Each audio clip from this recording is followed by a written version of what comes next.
Ready to work on step 5, writing our third body paragraph about our topic. And this time we're talking about how that topic manifests itself or appears in John Steinbeck's novel of Mice and Men. So we're switching gears a little bit now. At this point, if you did your quote chart as you were assigned to do in class, you should have a really simple time with this paragraph. However, if you didn't do the quote chart, it's probably going to be more of a challenge. So once again, let's go ahead and scroll down and see what we need to do. So the first thing we're going to do is gather evidence for our third body paragraph. And as I just said, if you completed your quote chart as assigned, you'll need to open it and use it to write this paragraph. So I actually already had mine ready to go. Here's my quote chart. I've been doing Candy and following him and tracking the theme of age discrimination and of mice and men. And, there's a link if you want to see my example. Now, if you've done the quote chart and done a really good job, you probably don't have a whole lot to do right now. You've already collected your evidence. Sweet, not too time-consuming. However, if you did not do your quote chart as assigned, you have some investigating to do in the book. So let me scroll down and explain what we have to help you here. So first off, this right here is actually going to be your works cited entry. That's for Of Mice and Men. You won't have to necessarily do all of that again. And I mentioned, it's the book that looks like this. So if you failed to do the quote chart like you should have, I will have given you a list of page numbers pertaining to your topic. If you see an asterisk next to the page number, that means there's some really important information on that page that you could cite and use as part of writing this paragraph. So one thing I think I would do first is look at my quote chart and look at the page numbers that have asterisks and see if I've got some pages with I've got those asterisk pages in my quote chart. So when I scroll over, I know 44 and 45. Yeah, there's 44, there's 45. I got those. And I didn't get 61. So I may want to go back and look at that one later. But for now, I may leave it alone because you can see I have quite a bit to work with here. If you have about this much to work with, at least 4 or 5 quotes, you probably have enough material, provided you've got some of those starred pages as your options. All right, so let's go ahead and we can actually just get started with this. And if you did the quote chart as assigned, you don't have a lot to do here. So I'll show you how I'd put it together. So once again, your main idea sentence is given to you. You're just filling in the blanks. And, this time, just in the interest of saving time, check out what I'm going to do. I'm going to copy this. I'm going to paste it. I'm going to change it to black because, remember, I can't type my essay in blue, and I'm going to delete all the blue typing.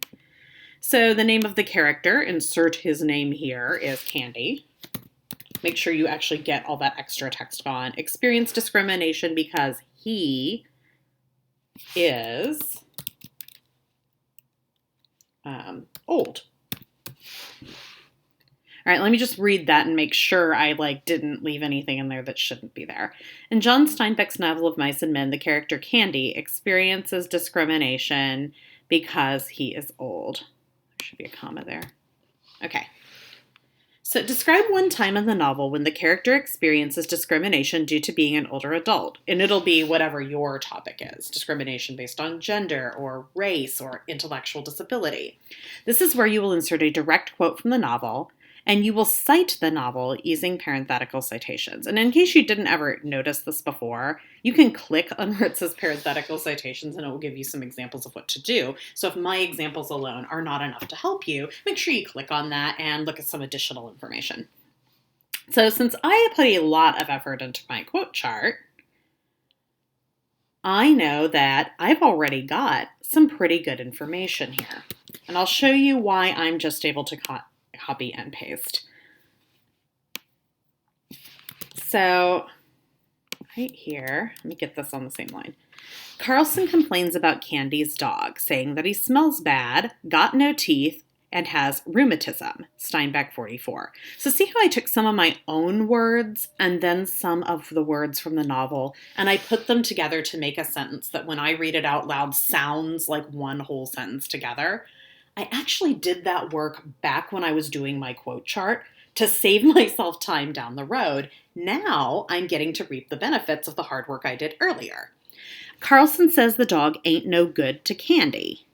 Ain't no good, to Candy, and ain't no good to himself, before telling Candy he should shoot his old dog. Steinbeck 44. All right, so right now I've got the parenthetical citations. What I don't have is the really important next step of explaining. So that's what comes next.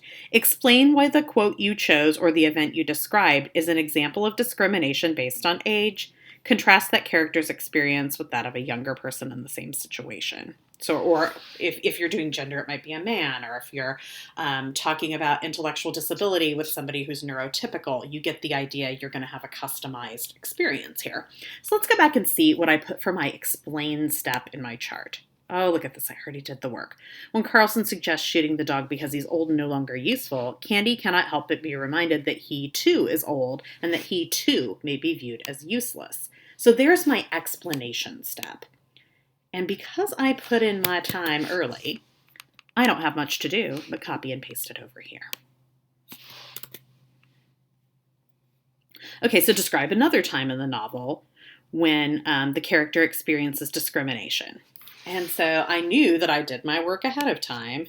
And here's another starred one. Slim tells Candy that he wished somebody'd shoot me if I got old and a cripple. I mean, imagine you're Candy and you hear that. That would be really heartbreaking. So he's basically saying, you know, if I were as old as you and like only had one hand, I'd rather be dead. Well, that probably didn't make Candy feel very good, did it?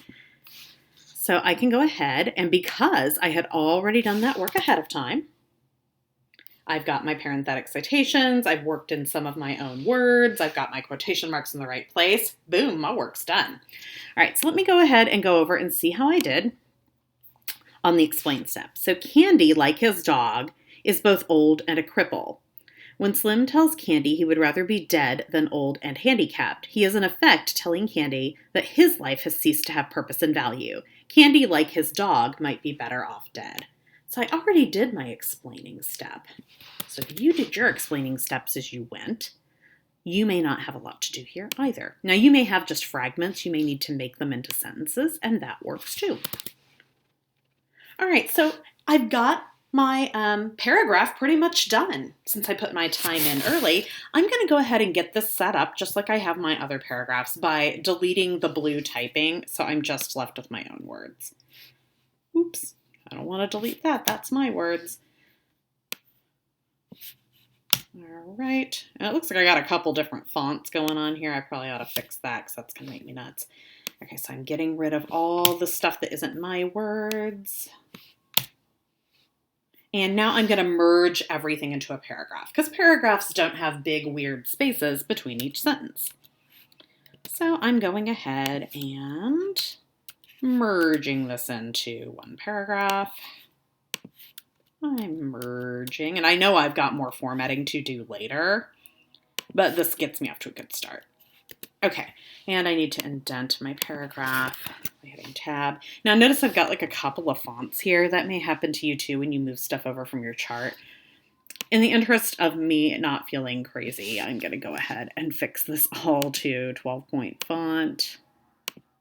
And I've been typing in Lexend Deca. It's actually a dyslexia-friendly font that's easier to read.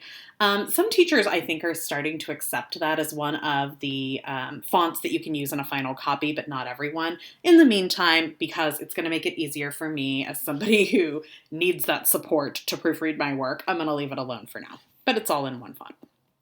All right, so at this point, if you'd put in that time on your quote chart, you probably had a very quick experience writing your third body paragraph. You're getting ready to conclude, and then we'll work on our formatting.